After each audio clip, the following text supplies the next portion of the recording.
नमस्कार दोस्तों, आज मैं आपको सुनाऊंगा अंधी माँ का बेटा।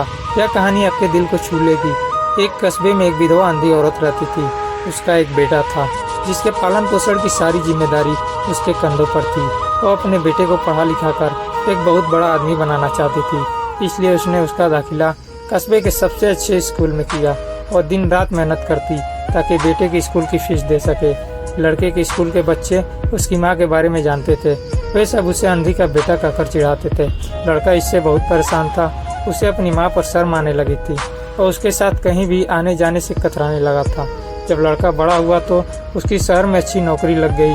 उसने अपनी माँ से वादा किया कि शहर में मकान लेकर और उसे लेने आएगा, लेकिन वह शहर गया तो फिर लौटकर वापस नहीं आया। उसकी अंतिम माँ उसका इंतजार करती रह गई। कई महीने बीत गए, लड़के की कोई खबर नहीं आई। अंधी एक दिन उससे नहीं रहा गया और वह बेटे से मिलने शहर पहुंच गई। पूछते पूछते वह बेटे के ऑफिस पहुंची। वहां सिक्योरिटी गार्ड ने उसे रोक दिया। अंधी औरत ने गार्ड को अपने बेटे का नाम बताया और बोली कि उससे जाकर के कह दो कि गांव से कोई मिलने आया है। गार्ड ने जाकर उसके बेटे को बताया। बेटे ने ऑफिस की खिड़की से देखा तो उसे अपनी माँ गेट के बाहर खड़ी नजर आई।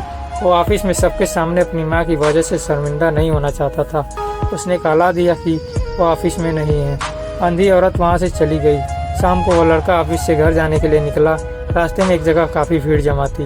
वो अपनी गाड़ी रोककर भीड़ के पास पहुँचा तो बीच सड़क पे अपनी माँ को मारा पाया। उसके हाथ में एक चिट्ठी थी जिसमें लिखा था, बेटा बड़े दिन हो गए थे, तेरी कोई खबर नहीं मिली। चिंता हो रही थी इसलिए तुझसे मिलने चली आई। तू तो अब बड़ा आदमी बन गया है। तुझसे मिलना अब शायद मुझ गरीब की किस्मत में नहीं है, लेकिन मैं बहुत खुश हूँ तेरे लिए। तूने अपना ही नहीं मेरा सपना भी पूरा किया। मजाल है तेरी तरक्की नहीं देख सकती।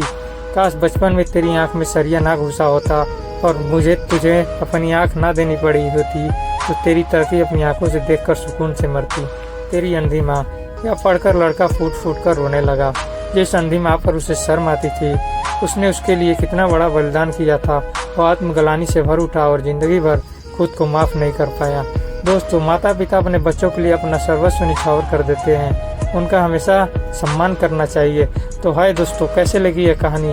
अगर अच्छी लगी हो तो सब्सक्राइब एंड शेयर जरूर करें और मेरे चैनल को सब्सक्राइब जरूर कर लें प्लीज़।